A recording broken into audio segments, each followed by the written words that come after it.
she wants to know what design system is. So we need to also go through the basics, and we might not have enough time to do all of this. So though I will try and also be fast and do a little practical on Figma, but I'm also promising us that I would create a session, like I will record a session and share it with friends of Figma Akure, and then they will get it across to you guys. I'm not sure if you have everyone's contact. If not, maybe you can just look for a way to get everyone's contact before the end of the class so that you can just share the session with them. If that is fine. Yes, definitely. We have a community, and then there are links to join the community. So we'll be sharing that here also. All right, that's cool. All right, so please let's confirm if we can see my screen. Yes, we see your screen. Very well. All right, so we already know what the topic of today's workshop is: how to build a comprehensive design system. So if I may ask, who can tell me what a design system is? I always want to also test the knowledge of my audience, because one thing I always appreciate is before, like if you want to join a session, I believe one way or the other I should have tried to search about the topic and gather some knowledge about the subject matter before joining the class. So I want to know if there's anyone here that knows what the design system is. Let's see. What is a design system? Anyone? Please, guys, don't discourage me. We have about 19 participants here, so I just need 1 or 2 persons to tell me what the design system is. All right, can you hear me? Yes, I can hear you. All right, thank you very much. So, to my own knowledge, so I'll say design system is the form of like a collection of reusable components, a form of reusable components that can that are created so that to have like consistency in form of designing or in form of putting down carrying out the project. So they are like reusable components that are very essential for easy designing and consistent designing. Thank you. Yeah, thank you so much. That was really beautiful. Can we have 1 more person? Yeah, we can also use this our interaction, these are our emojis, just to appreciate. So of course we all cannot of course unmute, so we can just play around with those emojis. All right, so 1 more person.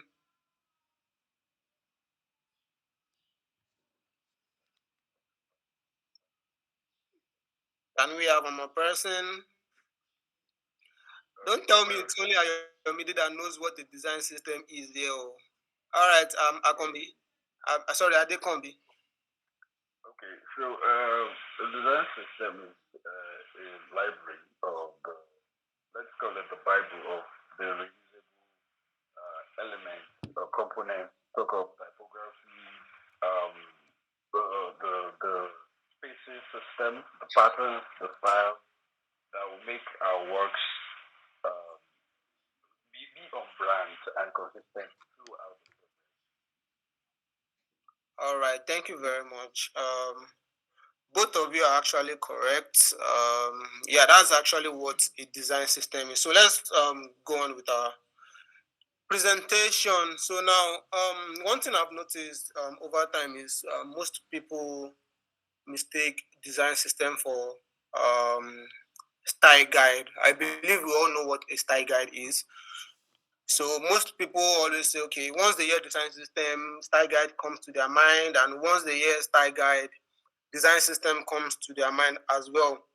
So now, design system is not the same thing as style guide. Like I have on my slide here, though they are both essential tools for maintaining consistency in design, just like our first audience mentioned the other time when it was defining what the design system is. Yeah, it's they are both used for maintaining consistency in design, but they have some key differences as well. So I'll be mentioning one of those differences. So the fourth thing is a style guide is a reference document that provides guidelines for visual design elements such as typography, color palette, and layout guidelines. But design system is a whole lot more than this, right? We have style guidelines inside of design system. So design system is more large than style guide. So what is design system? A design system is a more comprehensive set of guidelines that encompasses not only visual design, just like style guide. Yeah, but this one is not just about visual design alone, but also UX patterns, code standards, and other designs and development guidelines. So now, what does this mean? In a nutshell, style guideline can be created by a design team, a set of designers, while a design system comprises of both the design team, the development team, the owner of the project, CEO, the founder, or maybe maybe we are working on a project for a product or for a company. Everyone that is involved in that project is needed. They are all needed to create a design system, because design system has to do with discussing about. I will still have this in this same slide, and as we go on, we will see them. So design system has to do with um, um, knowing about the brand identity, what we want to do, what we want to achieve at the end of the product, the kind of code we want to use in writing in building the project, or maybe an application or something.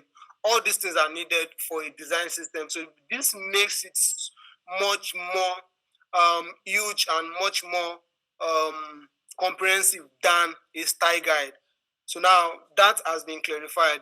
Style guide is not the same thing as design system, though they are both targeted towards the same purpose, but of course they are not the same thing. So if at any point in time, if you have a question or maybe you are lost or something, please always call my attention. So now, what is a design system? We've explained this already. I explained this already in my previous slide. A design system is a collection of reusable design elements and guidelines that help maintain consistency in design across various products and interfaces. One of the beautiful things about design system is that, of course, there's a specific way of creating a design system. You know, you can't just like Adekombi mentioned. It consists of colors, typography, and all of those things. And if you want to create a design system, if you create those typography, colors, icons, and every other component of the design system, and then you just create them normally, you might not be able to reuse them, right? So, but there's a way you need to create this whole system in such a way that it would be reusable across all the platforms where you'll be using that product.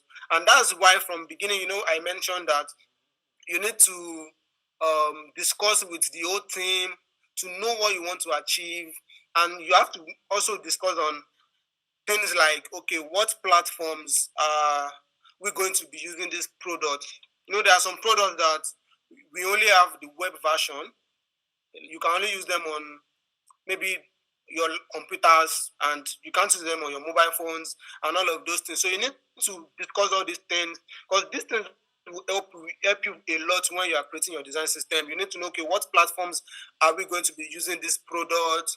What devices are we going to be using? Are we going to be using them on mobiles alone? Because I've seen some products before that you can only use them on your mobile device. Like they are only available on maybe App Store or Play Store, and you can't use them at all on your computer. There's no URL to use for that, right? So there are platforms like that, and discussing these things before you start working on your design systems is very, very, very important, because at the end of the day, if you don't clarify those things, during your discussions, you end up doing some things that you don't need, and then at the end of the day, you've wasted a lot of time, resources, and all of those things. And I can assure you that can be so painful. I mean, there was a project I was working on a time like that, and I worked on, I did a whole lot of research and did a lot of documentations. And at the end of everything, I realized that about 60% to 65% of what I did were not needed. And that can be so painful. So it's always good to clarify all of these things from beginning so that you know what exactly you are doing, you know what you are targeting, you know what you want to achieve at the end of the whole project, right? So let's move on.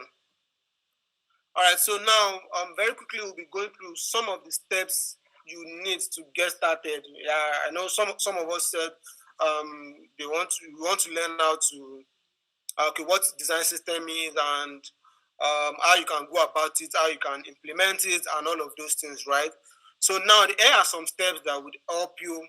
If you can follow these steps one after the other, you will be able. Yeah, of course, I'll be showing you some examples later on, but I just want to create this this foundation so that we can understand very what this thing is, what design system is, and it will be easy for us when I show us the example, and also when I create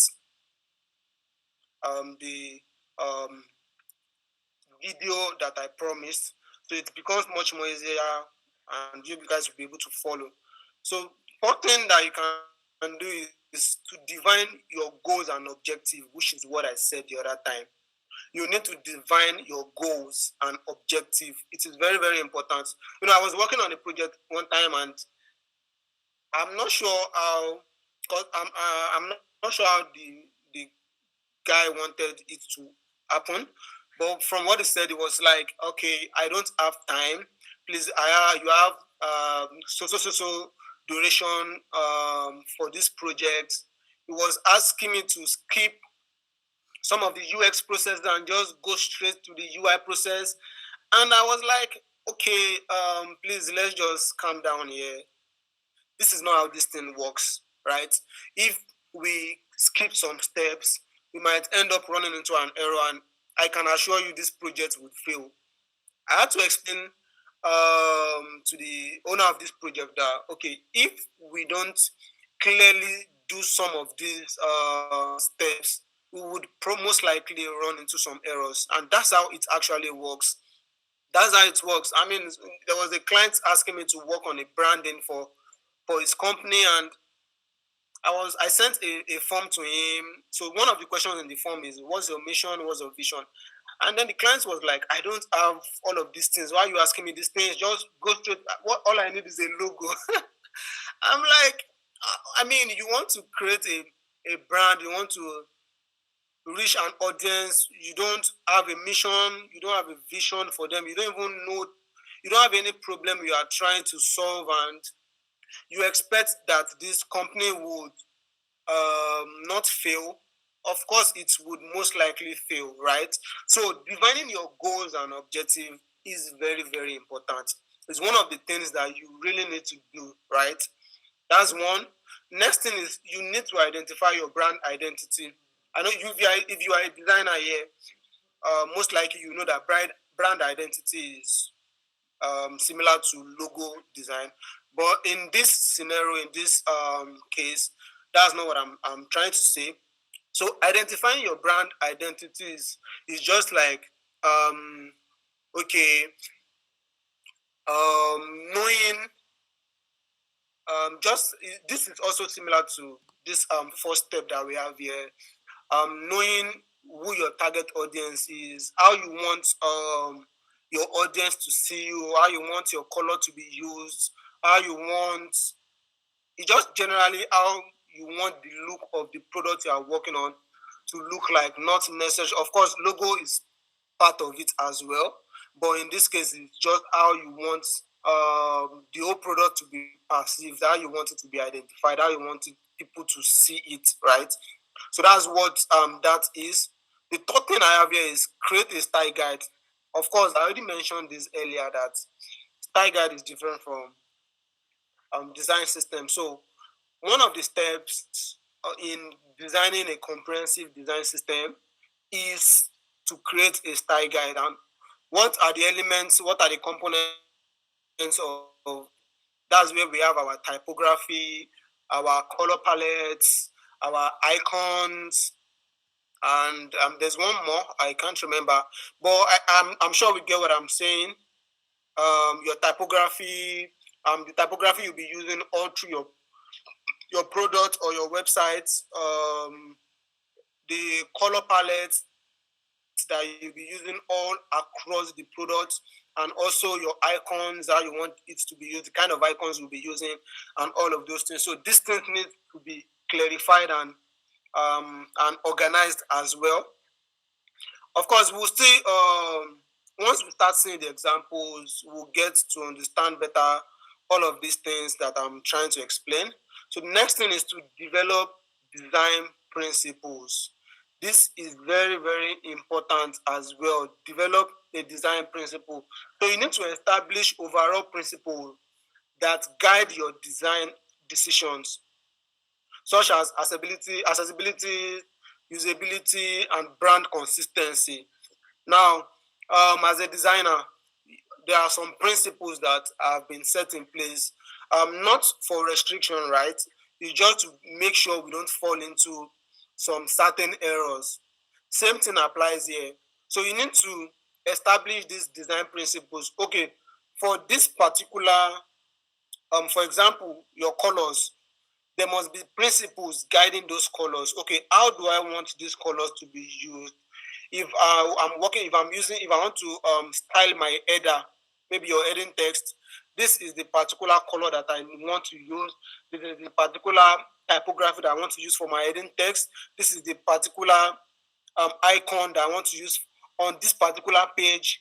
This is the particular it's just like defining some certain things all across your design, so that when anybody is picking up that design, for example, you are working for a company, and then you got a better deal, and then you have to leave the company, it becomes much more easier for a new designer that will be coming on board to pick up your design system and be able to work on the products, and the users won't even notice that the designer has changed, right? So that's one of the benefits of a design system. So when all these things are effectively done, it becomes so much easier for everybody that will be working on the project, not just designers, even developers. It becomes easier for everyone to be able to work on the products, and also to be consistent in all the assets that will be used all across the product, right? So that's for that.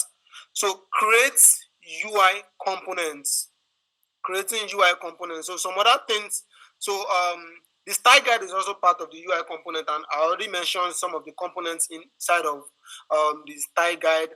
And also, okay, so maybe I should just keep this because I have a complete page that listed out all the components of the design system. So because of time, I should just keep this since I'll still mention it later in the future. Sorry, later during this slide.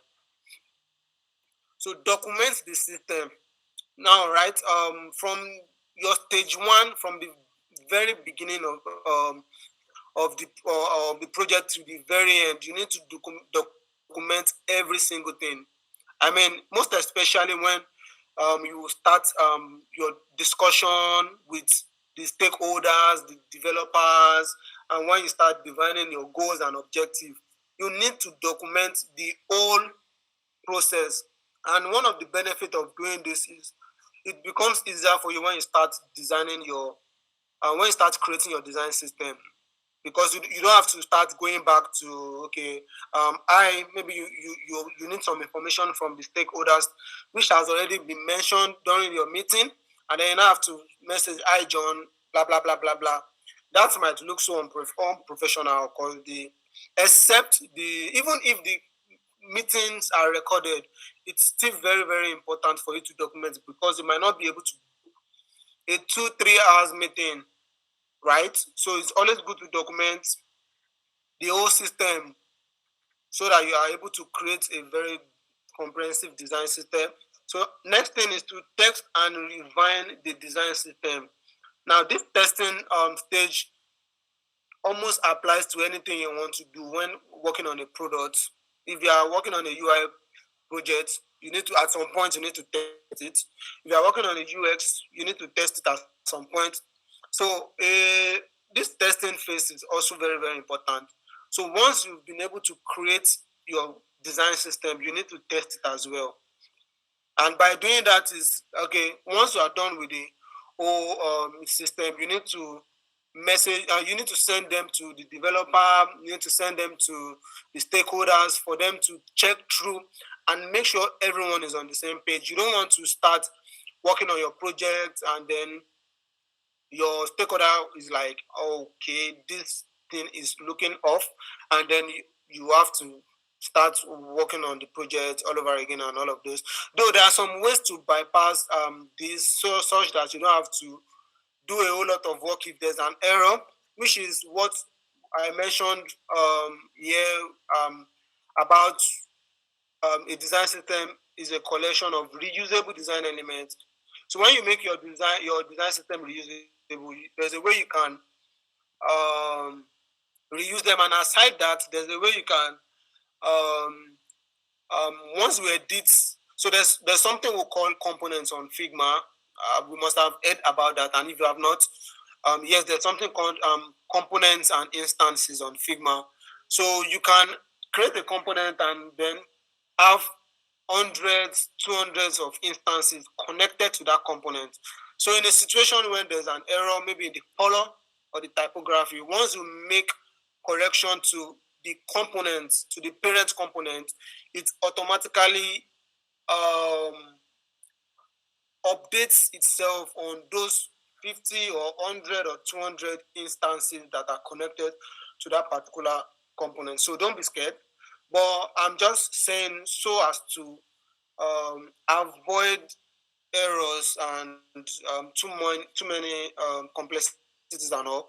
It's always good to text and refine the system. So you, and also it's not like you just test the system and then you say, okay, once I'm done, I'll come back and refine it. It's always good to test. And as you are getting feedbacks from your stakeholders and developers and all, you refine and update the system and make sure everyone is on the same page. Then implement the design. You can then send the final design system to everybody that will be working on the project and ensure that they all know how to work through the design system. It is very, very important, right? So these are some of the steps that you need. Of course, the steps might be more than this, it might be lesser than this, but these are just some of the steps that you need that you can use in creating both a simple and a complex design system. Of course, depending on the project you are working on.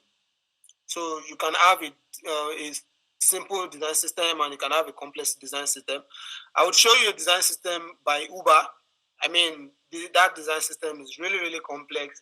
But of course, I won't advise to start with a design system like that because you might end up getting lost. But however, I'm still going to show us later on. So now, what are the benefits of design systems? Based on what we've been saying since the beginning of this presentation, I'm sure we already know some of the benefits. So, but just to highlight it again, so now one of the benefits of design system is for consistency. So a design system provides a set of guidelines and reusable components that ensure consistency in design across various products and platforms.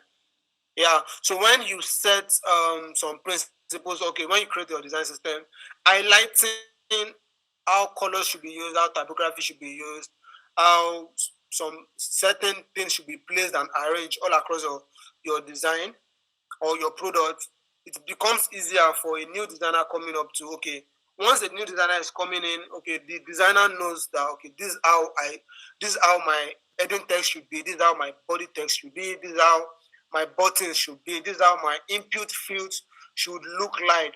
It helps increase consistency across the whole design. Second thing here is second benefit is for collaboration. Like I mentioned earlier as well, Style Guide is just in between the design team, but for a design system, it even ensures larger collaboration within the whole team.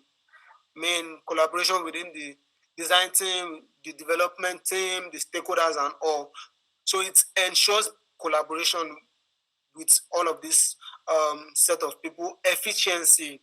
I mean, if you can take out enough time to um, work on your design system, I know that will be a lot of time, but if you can spend that time in creating a comprehensive design system, you would be so happy. Why? Because once you start working on your project, it saves you a lot of time.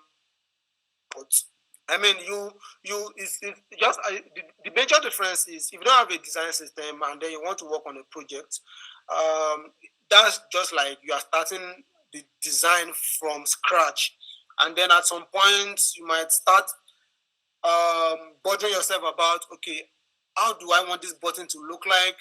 And then after you come up with how you want your button to look like, and then you continue the project, then you get to a particular page, and then you realize that that particular button is not working on this page anymore. Then you start thinking of another way out, which can be so tedious and sometimes can mess with your emotional thoughts and all of those things. So it saves you a lot of stress and time when you have the whole design system in place. So once you have your design system in place, once you start working on your project, what you just need to be doing is drag and drop, and then probably change the placeholder text, and then edit some of those things to suit you. And when you have something to change, maybe because design system is not just a one-time thing. At some points, you might want to, based on user feedbacks and all of those things, you might want to make some corrections to your design system. It becomes so much easier. For example, you have a product that has 100 pages, and then on those 100 pages, you have a primary button appearing maybe on 70 screens on 70 pages. Now, a user came and then said, okay, oh, this particular color is not working. And then you took that feedback and discussed it with the team, and then everyone agreed that that particular color should be changed. Now, you don't have to start going to those 70 pages to edit those colors. You can just go to your design system page, then pick the parent component of that particular button, change the color, and then it automatically updates on those 70 screens. I mean, how efficient can that be? So designing your creating your design system ensures efficiency across the whole project. So I would advise, that's one of the reasons why I would advise to create a design system. Innovation, like I mentioned when I was explaining efficiency, creating your design system first helps you not to start your design from scratch. And by doing that, when you start working on your designs, you start noticing some things, and then you can even from there come up with a new ideas. And of course, those new ideas are coming up with would be easier for you to update on your design system because they are reusable and they've been converted to components, right? I would still explain how to convert to components and all of those things soon. So it helps you in innovating and all of those things. Scalability, of course, from the explanation, from the definition of scalability, a design system allows for greater scalability by providing a framework for creating and managing design elements. So that's another benefit of scalability of design system. And then the last thing here is accessibility. Sorry, a design system can help improve accessibility by providing guidelines and components. So if you look closely, most of these benefits here, you keep hearing things like guidelines, components, and basically design system is nothing serious. It's nothing hard. It's nothing hard.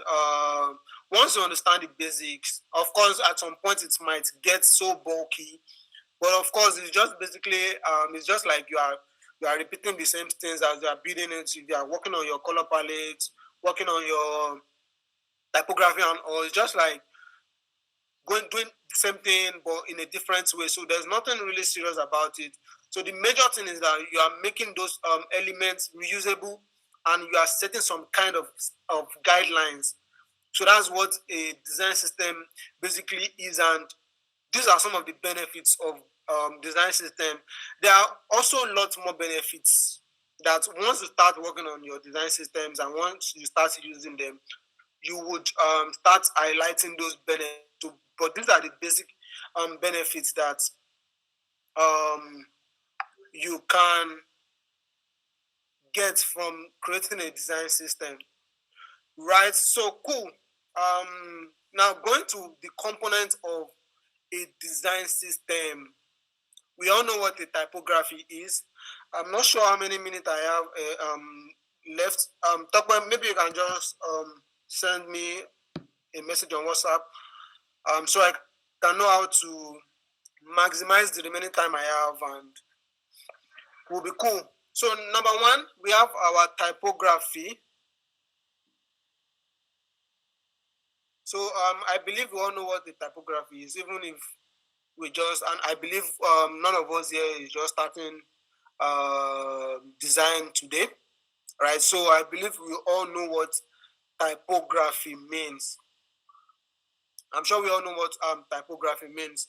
So I think as I'm mentioning these things, I should also show us examples of what they look like on the design system, and probably go have a little bit of explanation on how to create them on your design systems such that you can reuse them across your design. So there are some things like that on Figma. There are some things called creating styles, right? So when you are working on your design system and you are creating your typography, you can create them into styles such that when you start working on your products, you can easily implement those typography, those icons, those colors in your design without having to go back to your design system page.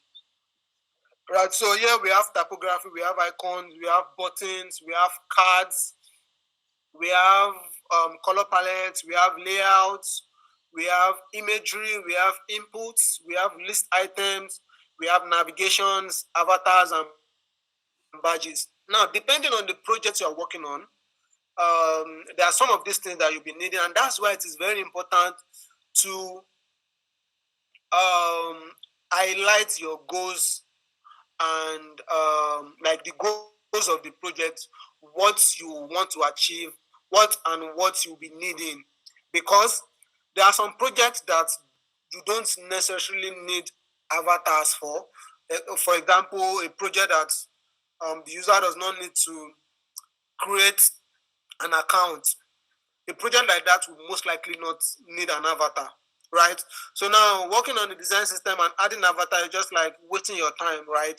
So it's very, very important to highlight those things. So some projects, based on the discussions we'll be having with the development team, because there are some things the development teams will definitely know and you won't know.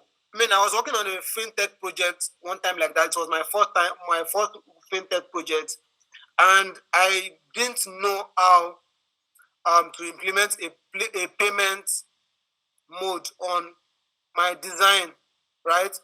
But collaborating with the developers, they were able to explain to me, okay, this is how it works, this is what I need to do, this is what I need to do.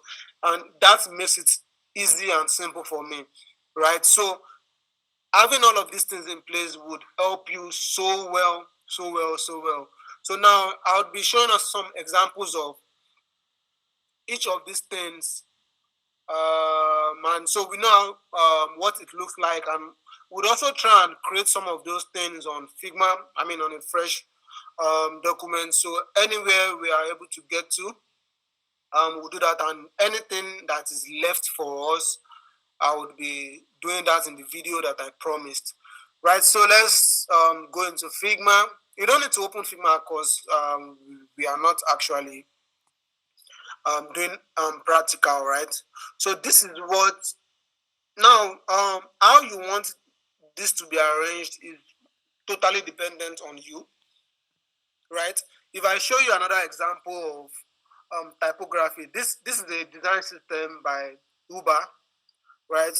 So if you check that typography section, now you see that the way it was designed and arranged is quite different. But of course, they are also highlighting what each of these typography should look like in the display format, heading, mono heading, and all of those things, paragraph typography, how all of those things should look like, typography label and all.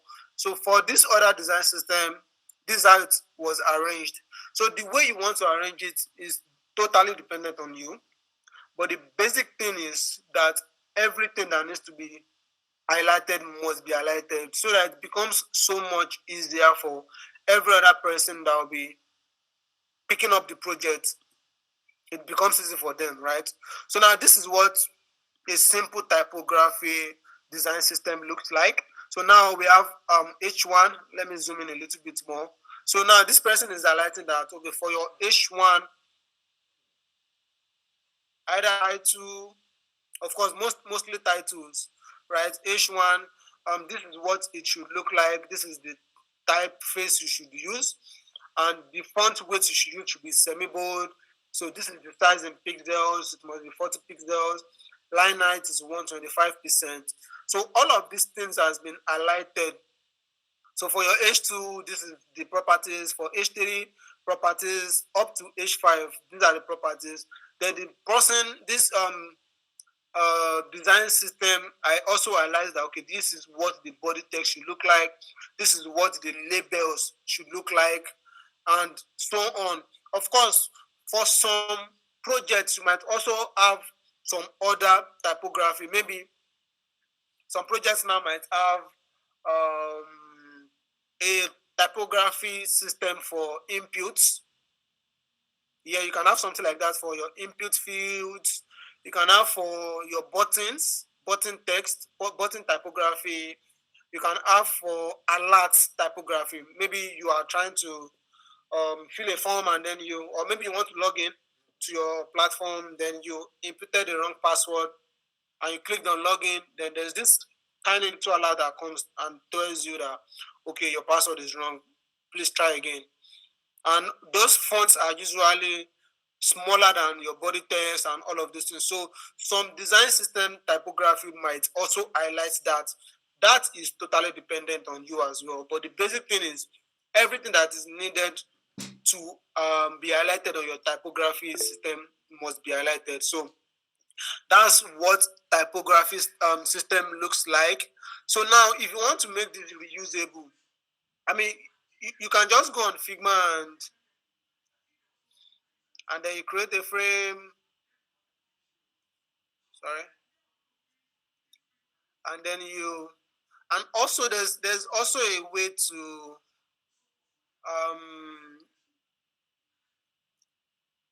know how to, okay, for your body text, what's the relationship between your H1 and H2? How do I know? Do I just double the digits, like 14 times 2? Of course, we can say that this is not 14 times 2, right? So there's what we call the golden ratio.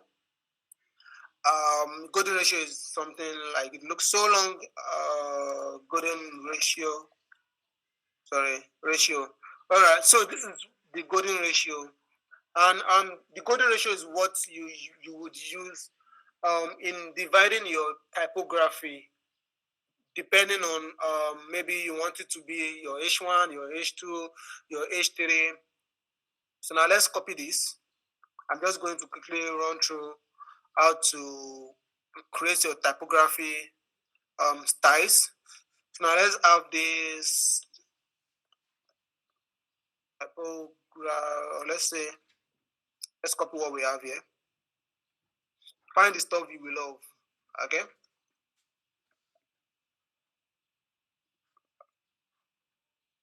All right, so we have this now.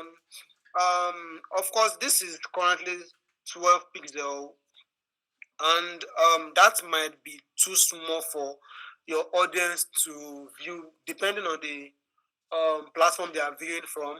So to be on the safer side, it's advisable to start from 16, like using 16 as a base typography size. So this is like minimum, because like I mentioned earlier as well, highlighting who your audience is very important as well. If your audience, if part of your audience will be people that people of age range 70 to 90 years old, of course you can't design a product for them and use 12 pixels. For people like that, they most likely might have lost the efficiency of their site, and then size 12 might be an issue for them to read, right? So that's why it's always advisable to just start from 16, because most products might have audiences, like general audiences from age maybe 16 to 90 years old, right? So now from this, we'll be applying our golden ratio. Let's have our golden ratio somewhere outside our frame. So this is our golden ratio. Let's round it up to 1.62. I think that will be much more easier for us to remember. So now from this, so what we're just going to be doing basically is to, you can copy this. So from that 16, so this can be your body text, right? So now we want to get the next one. So that can be like,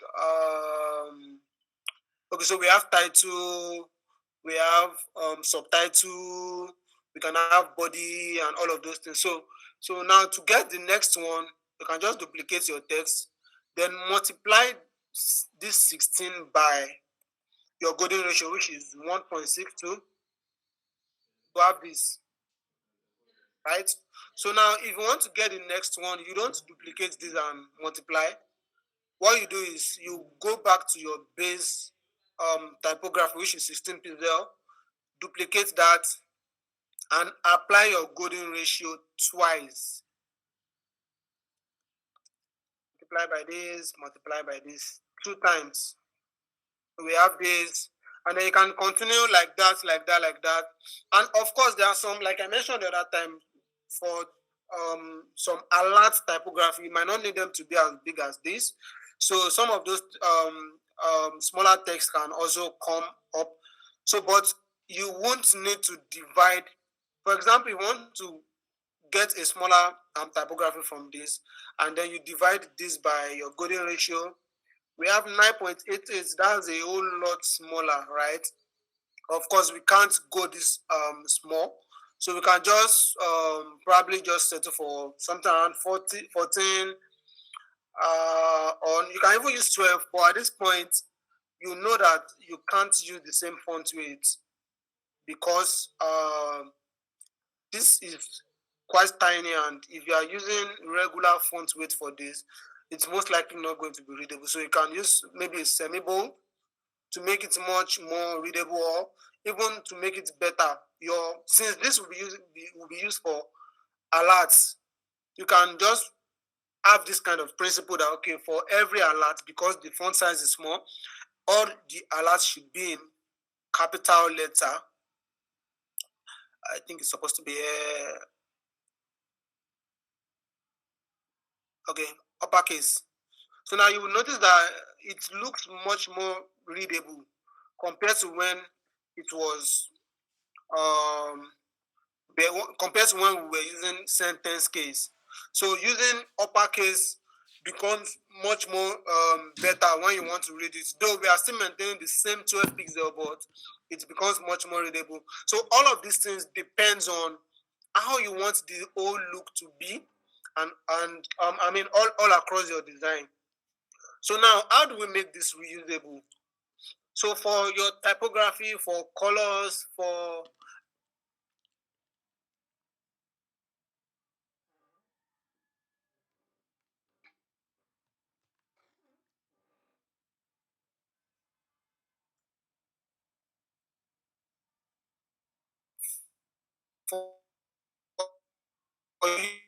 you to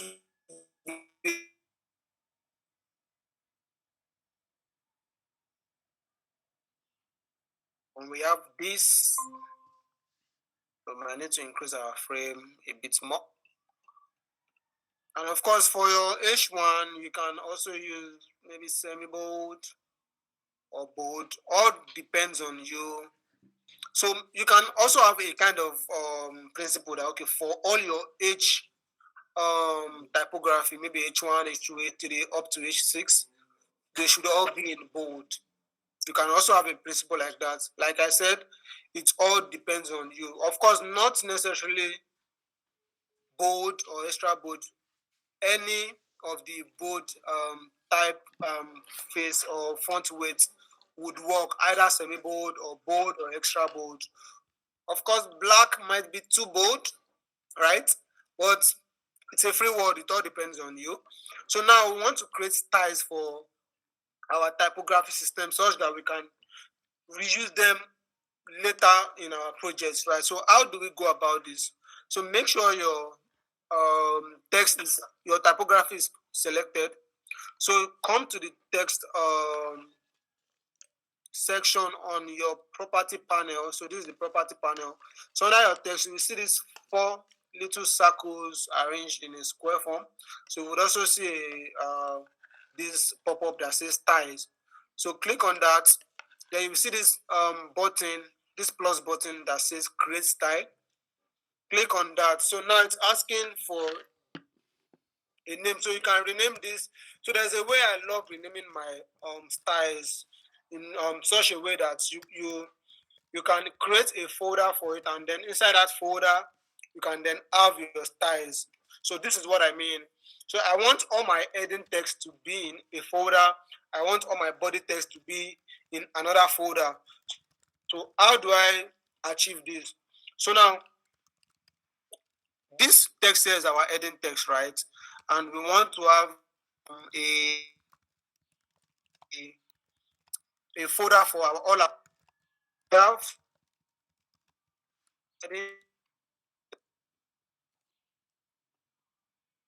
space forward probably our H1.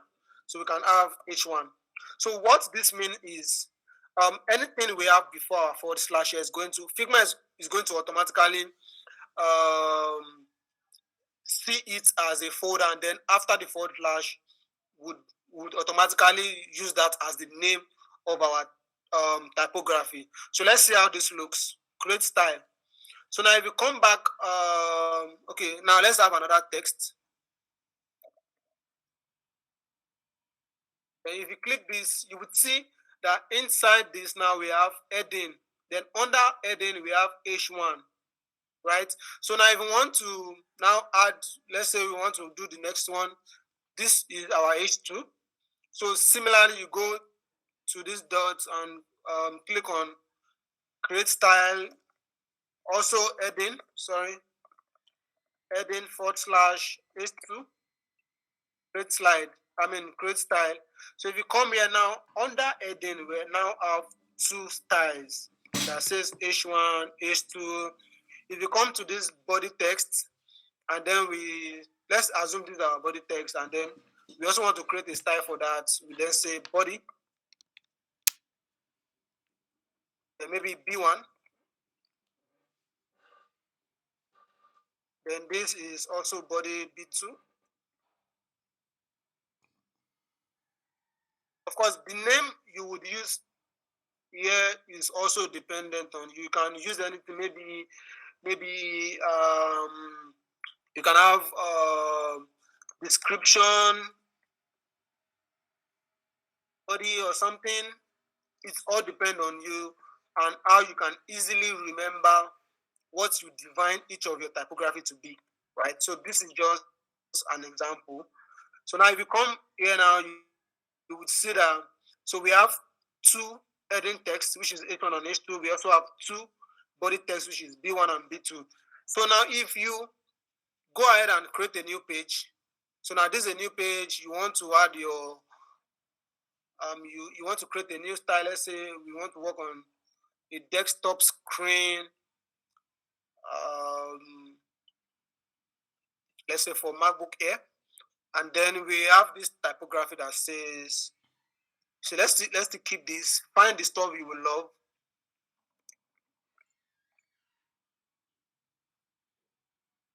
So now instead of trying to remember, because we have different typography sizes, right? So now you can't start remembering, okay, the heading text is 48 pixel, the subtitle text is maybe 20 something, 25% pixels. At some point, you have so many things on your head and you just forget. So you don't have to do that. Now, we've created a style on this. This page one can be our design system page. So you don't have to keep going back to your design system page to access this typography. So just from this page two, which is maybe UI design page, you can easily apply those styles there. You would see that we have all our styles there. We have heading, we have body. So I want to apply our heading text here. You can just easily click on this, and then H1 or H2, it automatically just applies. So, and this is accessible to you even if you have 100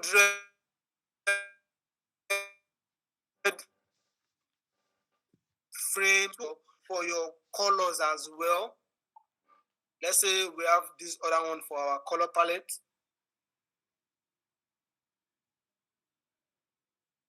How you create your color palette is also totally dependent on you. For this is how it's created. So we have the color, we have okay, so this is for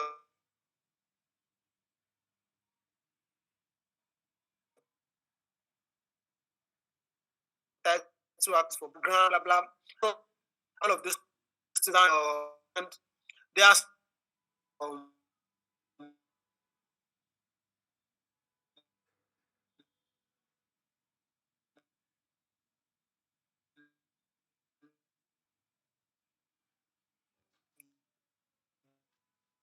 all everything into style, and you don't necessarily need to come back here to copy the color code and apply on your design because it has been converted to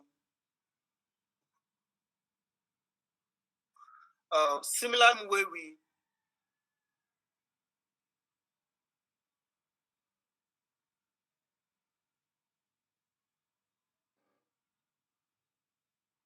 okay. Let me explain go about that. So now we have these three colors here and we want to create styles for them. So just make sure the color you want to create the style for is selected. Similarly, you click on this style plus, and then just the same way we rename the color for the typography. Similarly, that's what you also do here. So we can have maybe these are our primary colors, right? So we can have a folder name for it, which is primary, then / and then we can have maybe color one. Same thing for the second one, primary, color two, and then also for the third one. Please let me know if you are following. I hope I'm not too fast. Color three. So now anywhere on your design, you can easily, so now let's say you want to apply your primary color to a particular button. So maybe this is the button, you have this, and then you have maybe you have a body text for subtitle, and then you have a bunch of texts. Let's probably use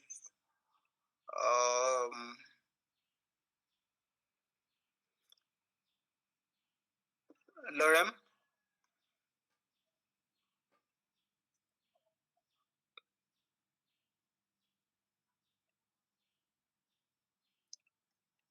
Okay, so let's just copy and duplicate this. So now we probably have a button for this. So now we want to apply our primary color to the button, right? Of course, we would have a text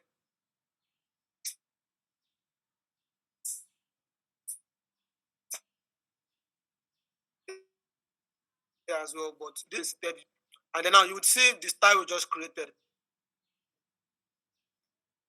primary. So you can apply any of these colors on your button without having to go back to your design system. So that's a way to make your typography and your color elements reusable on all your design projects. So, but it's quite different when you start working on elements like icons, like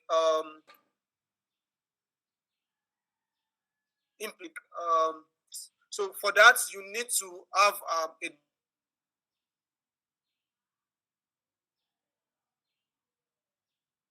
different graphic icons. So now let's move to buttons. So I guess what we'll just be doing is I'll just show you the examples, and in the video I will be more concise and would create a complete design system, and that would actually work very, very well. So, okay, so we have some buttons here. So we have this, this might be too complex for us. So let's look for another one here. All right, so we have some buttons here. So now, one of the interesting things about these buttons is you can actually, aside the fact that it has been labeled this size, or use it without the outline and the background, or use with the outline, or use with this accent color and all of those things. Another beautiful thing about it is you can easily, once you use this on your design, for example, let's copy this. This is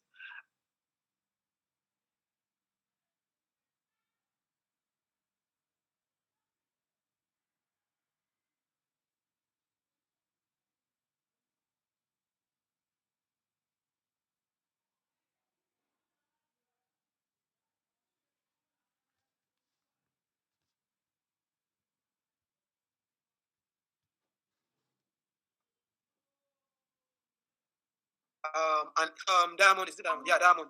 There's this 4 little diamond shape coming together to form a bigger diamond. So that is an icon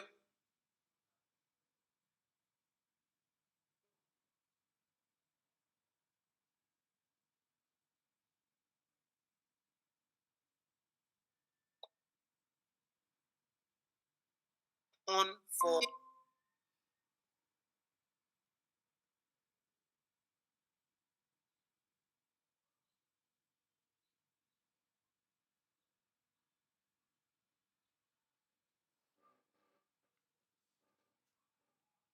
without a component or detached instance. So that shows that, okay, this is actually an instance that is still connected to a component, right? So now, if you want to, so the way this design system has been built is such that when a developer picks this and then the developer wants to say, okay, for this particular button, how does it look if it's not selected? How does it look if there's an icon on the left hand side, or there's a right arrow on the right hand side? How does it look if it is in its inactive state and all of those things? So your design system should be built in such a way that all those things must be highlighted, right? I would explain in the video that I will be creating how to do this, how to create variants, and how to make them reusable in your component. So this is what I mean. For this particular instance now, you would see under your property, you will see the button. Of course, that's the name of the instance, button. And then yes is highlighting the type of button. You can change it to secondary automatically without having to do any work. By just clicking, it automatically changes to the secondary button, tertiary button, inverted. Just imagine you've started working on your UI design and you want to change this button to a secondary button. You can easily just do that by just clicking, and you don't have to start drawing. Okay, maybe you already have a primary button and then you need a secondary button. Maybe you have something like this, confirm, and then you want to have a secondary button that says cancel. And now you don't have to start going to create a new shape, changing it to an outline and all of those things. You can easily just duplicate this, change the text, and then come here and just change it to secondary. In just few clicks, you are able to achieve that. Other things that you have here is you can also change the size to maybe large or small. You can change the state to active state. You would see that the color changed. If you change it to default, the color is changing. So label content is, of course, this confirm that we change it. You can change it from here if you like. Also, you can also change it from here. So now, if you want it to have an icon, you can also do your design system in such a way that you are able to easily do that. And of course, the beautiful thing about it again is you can change this icon. So now, let's say you have this button that says like. So now, what if you now want to use that button somewhere else and then it says what else? Comment or something. And then when you activated this show left icon, it was still bringing this. So the beautiful thing is you can also change that icon and then probably just look for your your comment. If there's anything like that, okay, yeah, we have this. And you can easily achieve all of these things. So now, if a new designer is working on a project and then the designer has access to this design system, the designer won't have to start worrying about, okay, what type of icon should I go and look for? All the icons has been developed in the design system. So we have all those icons here. Yeah, so we have bunch of when you are designing your own design system, when you are working on your design system, your icons might not be as much as this. It all depends on the type of product you are working on. Most of the icons we have here would most likely not work for a medical brand. Let's assume you are working on a project for an hospital. Most of the icons you have here would not work. What relationship does a medical company has to do with this Figma logo? What connection do they have with, let's say, yeah, this can work for delivery. Maybe you ordered for a medical prescription or something. So this can work for maybe you want it to be delivered or something. But most of the icons here, this would most likely not work. And all of those. So it all depends on the kind of project you are working on. So you don't have to worry about why do we have so much icons here? Of course, no, these are just examples, right? So your own might not be up to this, and your own might be more than this as well. For example, if you are working on a kind of product that has to do with B2B and B2C products, now that is going to be very large. And also, products like that does not have limit. On a B2B product, a medical company can register on it, a design company can register on it for collaboration or time management and all of those things. A construction company can work on it. So when you are building a design system for that kind of product, B2B product, you definitely want to gather as much icon as you would need, because you are working on a kind of product that is so wide, and except there's a limit to the type of company that can register on that kind of B2B platform. B2B is business to business platform, right? So it all depends on all these things that you are seeing in the design system. For example, this Uber design system, and you see that it's looking a lot. That's because what Uber is doing is quite large and all of those things. So if you are working on a smaller project, your design system is most likely not going to be as much as this. So you don't need to be scared. All right, so we also have image styles. Okay, we've talked on, okay, so for your icon styles, my time is almost up. So we have icon styles, it's just like gathering. We have a couple of plugins that you can use for icons. I recommend material design icons. Let me load that up.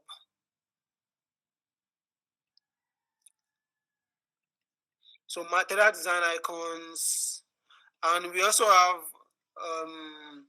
there's this other one that is very, very nice as well, streamline icons, and that's because this can even give you some categories, like different styles of icons that you can use. So it won't make different icons style for you. It just gives you the same style of icons. So these are just outline icons and all of those. So, and you can also select the pixel you want even before dragging it into your design. So let's say we want to create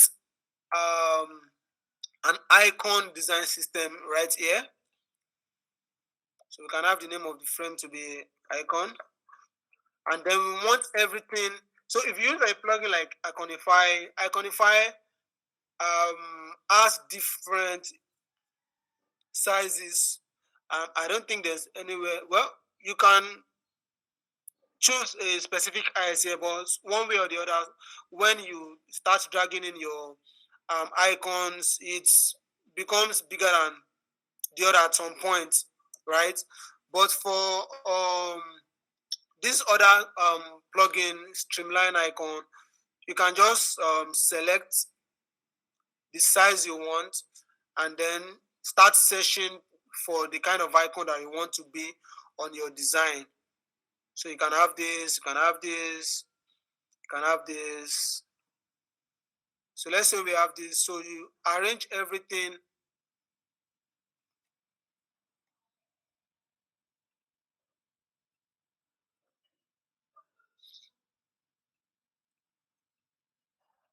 So you have this, you space them out as well.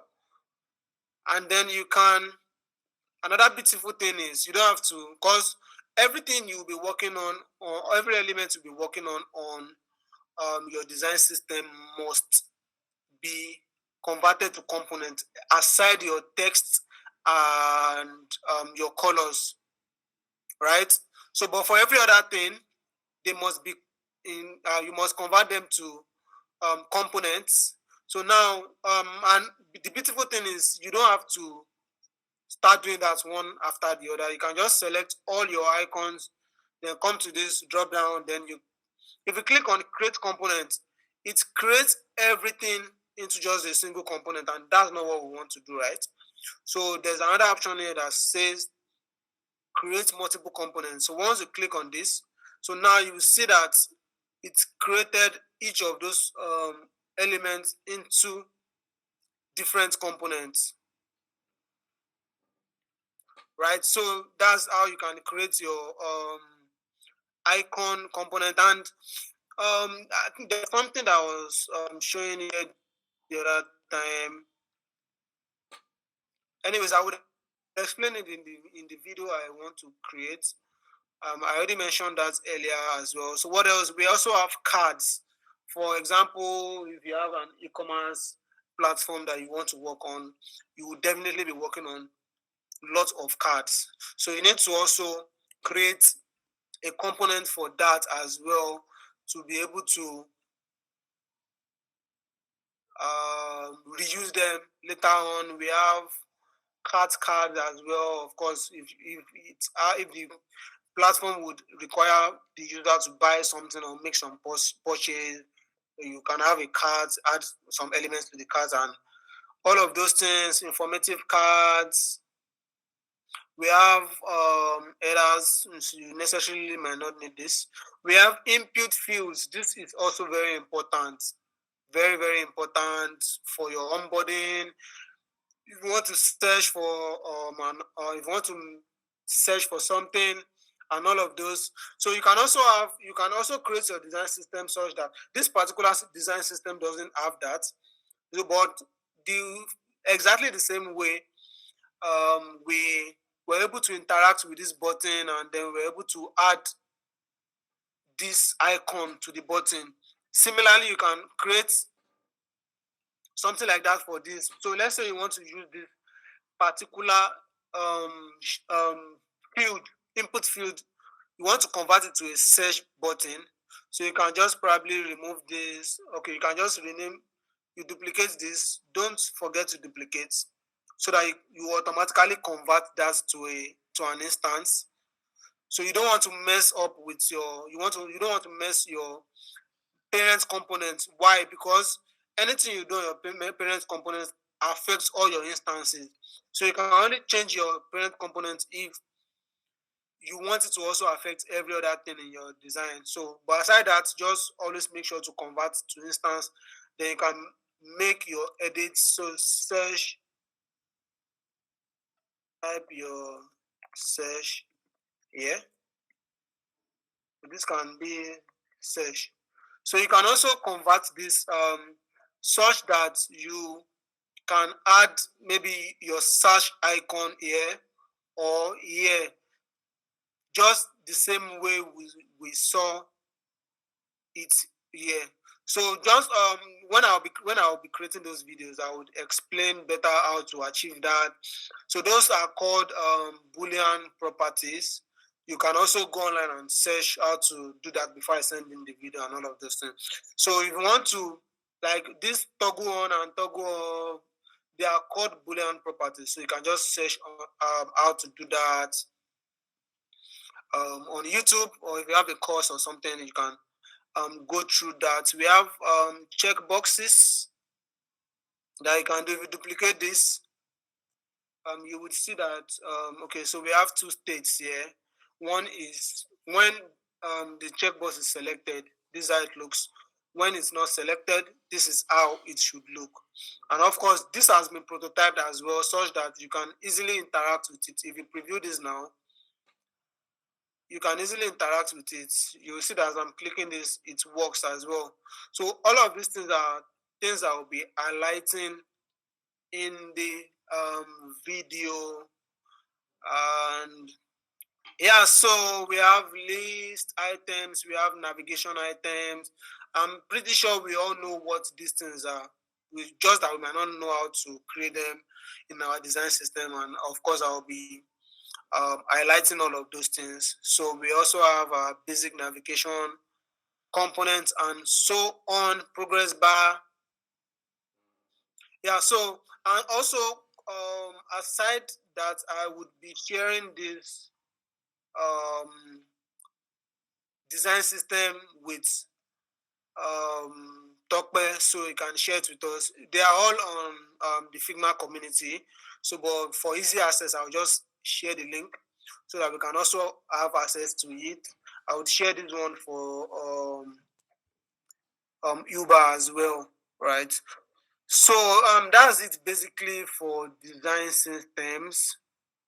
Of course, so what we just discussed today is just to know the basic and how it looks like and what it entails, how it helps you as a designer, and also how it helps developers and how it helps in collaborating. So now to create it, of course, we don't have, even if the time for this session is 3 hours, we can't create a complete design system in 3 hours because, well, it all depends as well on what type of product you are working on, but it's actually a lot of work. It's not hard, but bringing all of these things together into one design system is what you have to really, really work on. And believe me, once you are able to do all of these things, you would enjoy the rest of the project, because you basically almost have everything you need in your design, and all you just need to do is just start applying them on your design. You understand? So that's that about design systems. I'll be happy to get your questions now. I hope you all understand everything I explained, and I didn't lose anyone during the speech. All right, so let's just move to the question and answer session, and then we'll move from there. All right, thank you very much. Thank you very much, Mr. Elijah. That was great. That was incredible. I thought you guys were going to be learning a lot. I've been from your beginning, telling us the benefits of design system for consistency, collaboration, everything to mentioning what should be included in design system, difference in design system and style guide. Thank you very much. I really can't appreciate you enough for that. So if you have any questions, at all, you can just either feel free to raise your hand or drop your comments in the comment section.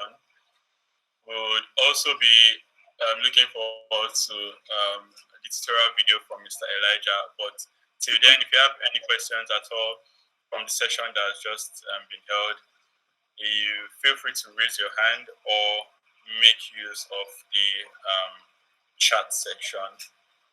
So anyone at all, questions?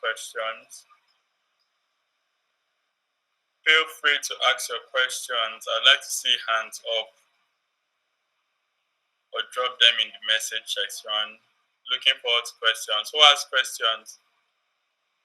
Or Mr. Elijah should ask us questions. If you have any questions at all, I think it will be easier to get people's question actually.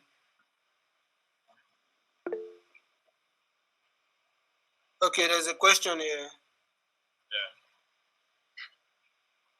My question to you is that I know design systems are a great savior for both designers and user, as it maintains consistency and user get less newer things on the screen.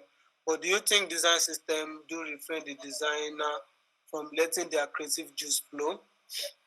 And if so, then how can we as designers stand out in a company with our designs? All right, so if I get your question very well, so you are asking if design system refrain designers from letting their creative juice flow. All right, so personally, I don't think design system refrain designers from letting our creative juice flow actually. So the thing is, the whole design system is still going to be created by you based on how you want the whole design of the product, based on how you want it to look.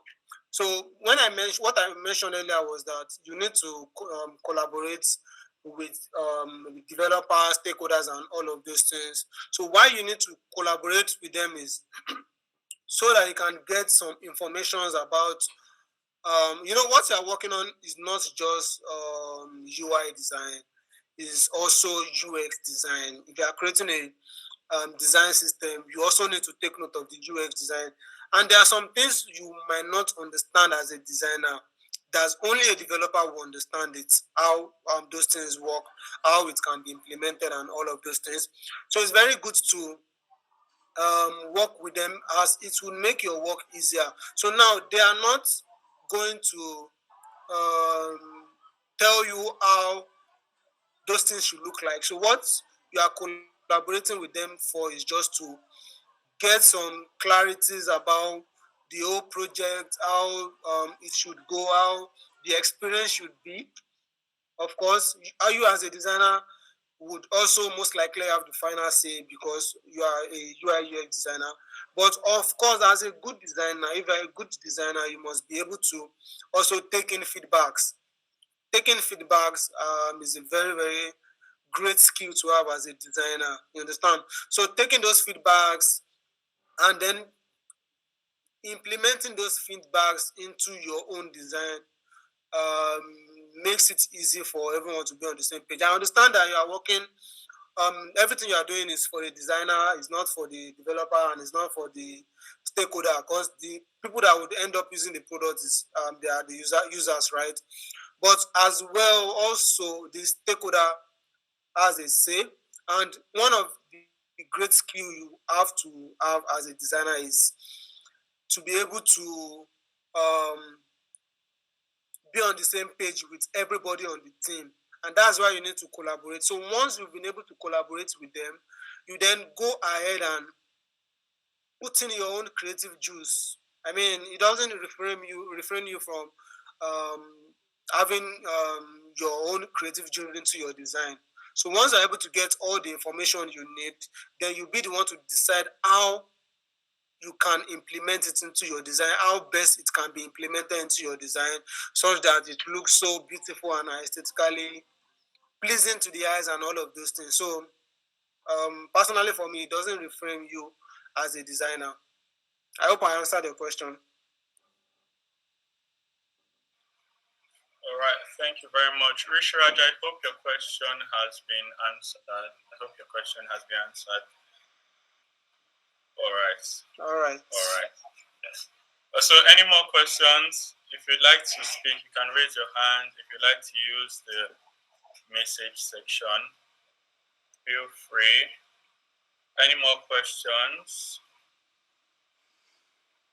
Any more questions? We're rounding up right now. We've had a very wonderful session. We're rounding up right now.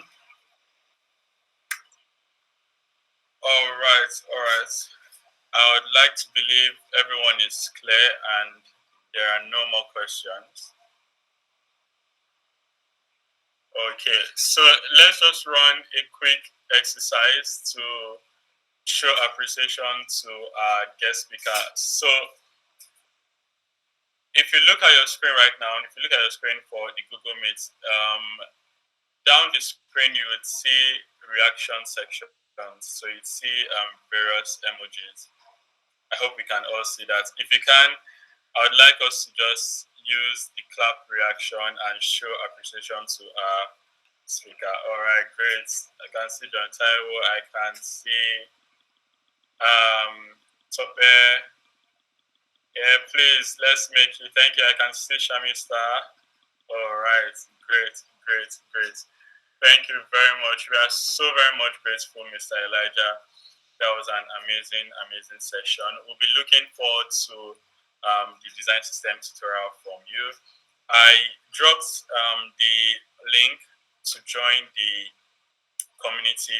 In case you missed it, I've just dropped it again in the message. So if you'd like to be a part of the community, to connect with other designers in the field and just to build your network, feel free to join the community.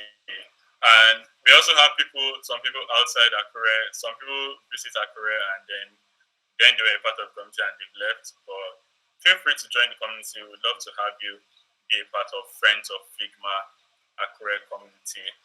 We are looking forward to having you there.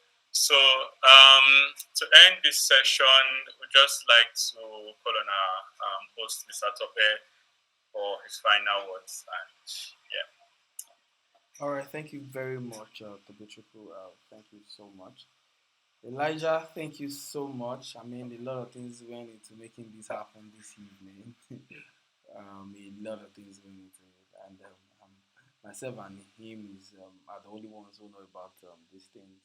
All right, and recently Elijah just got married, so I think you guys can say it's just some 2 weeks and some days. You guys should wish him congratulations on his marriage.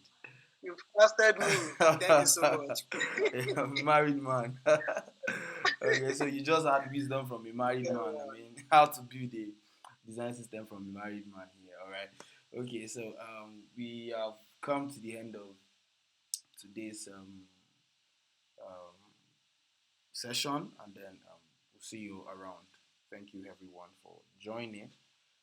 Bye for now. All right. Thank you very much, Mr. Tope. Before we go, please, Mr. Elijah, please, if we want to find you, where and how can we find you? Maybe you can give us your Instagram, Twitter, LinkedIn. How can we find you? Okay. Yeah, I'm on. You can reach out to me on Instagram, LinkedIn, and Twitter. Though recently I've not been so active, I must confess. All right, but on Instagram, you can reach out to me at Elijah Smith _ media. I will type that Elijah Smith _ media on Instagram. So also on LinkedIn, you can reach out to me at Elijah Bolu. And on Twitter, I'm not sure if I remember my name. I think it's Elijah Smith A or something. On Twitter. I think this is my username on Twitter. So, but if you also search my name on Twitter, you would definitely see me as well. So you can reach out to me on any of these 3 platforms. All right. Thank you very much. The handles are in the message. So if you'd like to reach out to Mr. Elijah privately, feel free to do so. Connect with him. Tell him you were at the Friends of Figma event, and I'm sure he'll be happy to have you in his network. You can also follow Friends of Figma on Instagram and Twitter at FOF_Akure. FOF_Akure. You can also find us on LinkedIn, Friends of Figma Akure. It's so great and delightful to have you guys. And thank you guys for coming. Also, watch our social media spaces, because we always have very wonderful events like this all the time. There'll be one coming up next month. So watch social media spaces very closely.